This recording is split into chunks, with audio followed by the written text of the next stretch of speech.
অনেক দিন পরে গেমে আসছি, গেমের স্ক্রিনটা অন করেছি, খুব শান্তি লাগতেছে দেখতে।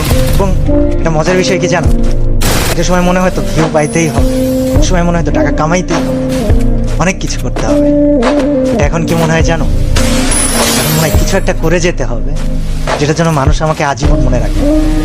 তো আগে অনেক কিছুতে ভয় পেতাম, আর এখন জাস্ট একটা কথা বলি যে আগে ভয় পেতাম বা কাউকে থামাইতে হলে চিল্লা পাল্লা অনেক কিছু করতাম, এখন সবচেয়ে ধীর স্থির ভাবে, সবচেয়ে নরম কণ্ঠে, সবচাইতে ইফেক্টিভ কাজগুলা করে দেখাতে চাই।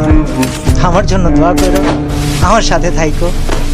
আর বিশাল অ্যামাউন্ট অফ মানুষ আমাকে প্রশ্ন করতেছে, কল দিতেছে যে ভাই আপনার চ্যানেলের 1800 ভিডিও কোথায় গেল, কোথায় গেল, কি হলো তোমাদের? তবে বিষয় হচ্ছে যে একটা পরিকল্পনা ছিল, আছে। আমার জন্য দোয়া করো যেন আমি পরিকল্পনাটা বাস্তবায়ন করতে পারি এবং তোমরা আমাকে মনে রেখো আজ।